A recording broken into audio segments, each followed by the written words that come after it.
Quelle partie du corps travaillez-vous selon le sport que vous pratiquez? Votre corpulence dépend beaucoup de votre génétique. Choisir un certain type d'exercice peut pourtant vous aider à équilibrer toutes les parties de votre corps. Par exemple, si vous avez plus de graisse au niveau des cuisses, la natation n'est pas la discipline idéale.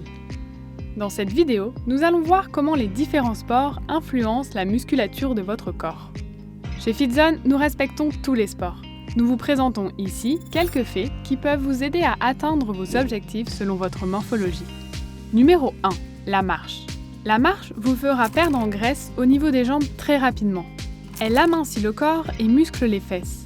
Elle permet également de sculpter vos épaules, mais sans devenir plus grande ou plus large. La marche fait surtout travailler les jambes et les bras. Numéro 2. Le yoga. Le yoga est un bon sport pour tonifier votre corps. Il permet de gagner en souplesse et d'obtenir une allure mince et allongée. Vous perdrez de la graisse plus rapidement au niveau des épaules et des jambes, mais tout dépend de la fréquence de vos exercices. Le yoga fait surtout travailler la ceinture scapulaire et les muscles profonds du torse et les jambes. Numéro 3. Le tennis. Ce sport est très physique. Il vous fera perdre beaucoup de graisse sur tout le corps. Le taux de graisse corporelle des joueurs réguliers de tennis est de 16 à 18%. C'est beaucoup moins que la moyenne qui est autour de 25%. Cependant, le tennis développe les épaules et amincit les cuisses. Donc, si vous souhaitez avoir une silhouette plus féminine, le yoga est un meilleur choix. Le tennis fait surtout travailler les cuisses, les épaules et les bras. Numéro 4. La natation. Les nageurs et les plongeurs ont en général un taux de graisse corporelle plus élevé que les autres athlètes. Si vous avez beaucoup de graisse dans la partie supérieure du corps, la natation est faite pour vous. En effet, ce sport vous fera perdre cette graisse rapidement et vous fera gagner en muscles. Vos épaules et votre poitrine peuvent devenir plus larges grâce à la natation. La natation fait surtout travailler la poitrine, les bras et le haut du dos. Numéro 5. La gymnastique. La plupart des gymnastes féminines sont fines, petites et compactes.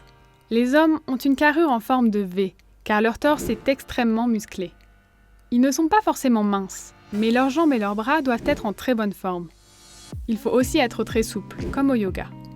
Cela aide votre corps à rester bien proportionné. La gymnastique fait surtout travailler les jambes, les bras et le torse. Numéro 6. Le cyclisme. Vos jambes et vos fesses sont les parties du corps les plus sollicitées par le vélo. Le bas de votre corps perdra en graisse et gagnera en muscles très rapidement. Le taux de graisse corporelle des cyclistes se situe entre 6 et 11% pour les hommes et entre 12 et 16% pour les femmes. De plus, ils ont souvent les épaules étroites. Le vélo fait surtout travailler les jambes et les fesses. Numéro 7. La course à pied. Les coureurs ont un faible taux de graisse corporelle, autour de 7% environ.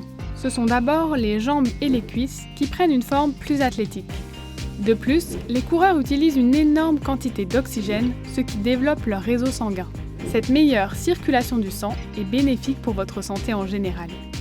En revanche, le haut du corps ne se développe pas autant que le bas. La course à pied fait surtout travailler les cuisses et les mollets. Quel est le sport que vous aimez le plus? Préférez-vous n'en pratiquer qu'un seul ou en combiner plusieurs? N'hésitez pas à partager vos histoires, vos photos et vos résultats avec nous dans les commentaires.